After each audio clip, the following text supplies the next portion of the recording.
Okay, here is the painting portion of the color wheel. I mentioned to you in the last video about the different types of paintbrushes that you have. I like using a flat, that's just me personally. If you like using a round, that's fine. It doesn't matter to me which one you're more comfortable with. But I'm gonna use this one for painting my color wheel. So how I do at the beginning is I always go ahead and paint the three primary colors, which are red, yellow, and blue. And the reason I paint those is because I don't have to mix anything to do that. So I can dip into the pure color and nothing has to be mixed.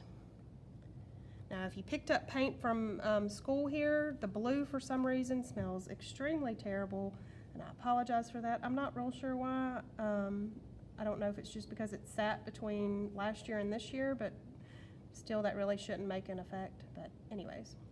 Okay, so when you're painting, this is one reason why I like to use the flat, is because when you're painting close to the edge, you have a flat edge that covers a big area, or a bigger area, I should say, to get close to the edge. I will be grading on neatness. This project is worth 75 points. 60 of the points are whether or not you got the colors correct, and then the remaining 15 points are for neatness. That neatness applies to your painting. It also, your painting style, like if it's a smooth color, and I'll explain what that means in just a second, or if it's choppy, and I'll show you what that means and why I don't like it, and why I take points off for neatness for that. It also applies to your handwriting. So you need to make sure it's legible. You need to make sure it's in print, so I can read it. Okay. Okay. So I took my time and I painted real smooth. Now I do have a little areas I could go back and make that just so. And I did get out of the circle over here just a little bit, but that's okay. That part I'm not necessarily going to take off for. But if you're painting, one thing, let me back up for just a second. I forgot to mention. At the beginning of the video, I'm sure you noticed I didn't even dip my paint in my paintbrush, my clean paintbrush in the water to start. You don't need to. This is wet paint, and you do not need to dip this paintbrush in the water to start. All that does is dilute your paint down, and we don't need a diluted paint.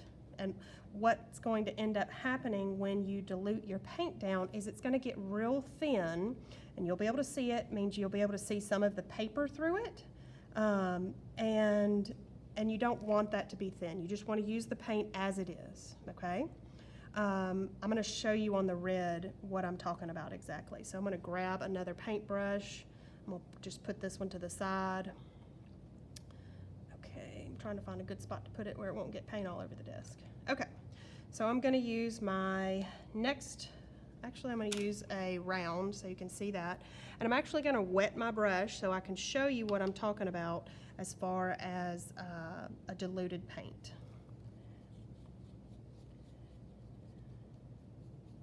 So you can kind of see it's real thin in this area. That's because I wet my paintbrush to start, okay?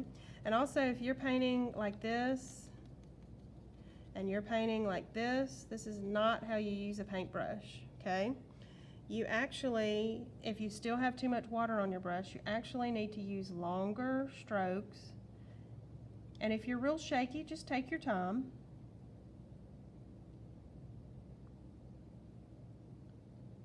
Just take some time to go slow, okay? Go slow. And what you may want to do if,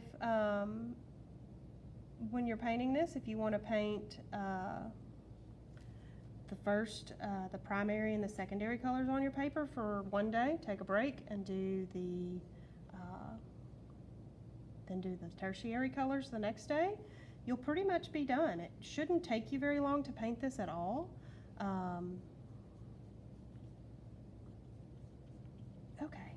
So I've got my red. I came back and I added more red. If your paint is still super thin, it means one of two things. It means, like we said before, you have too much water on your brush, and what you need to do is come grab your paper towel and pinch it. That'll get all the extra water out. Or if you have thin paint on your paper, it also could mean that you don't have enough paint on your paintbrush. If it looks real dry when you're painting it, just dip it in that paint again, okay? So there is that one painted with a round brush. And I've got one more. I'm gonna paint my yellow. I'm gonna go back. I only brought 3 paint brushes. So I'm gonna go back and I'm gonna paint my yellow with my flat, because like I said, flat is my go-to for these types of projects. I do use the other brushes, especially if I'm working on more intricate detail on a painting or something like that. I do use smaller brushes. Now, most of you have a variety of brushes that I gave you. Remember, those will need to come back. I'm also going to post a video how to take care of the brushes at the end that you'll have to watch on to know how to clean them and take care of them. So that's my yellow, okay? Okay, I'm going to do another video on how to mix your secondary colors, and then I'm also going to I may include that on your, on another video on how to do the tertiary colors.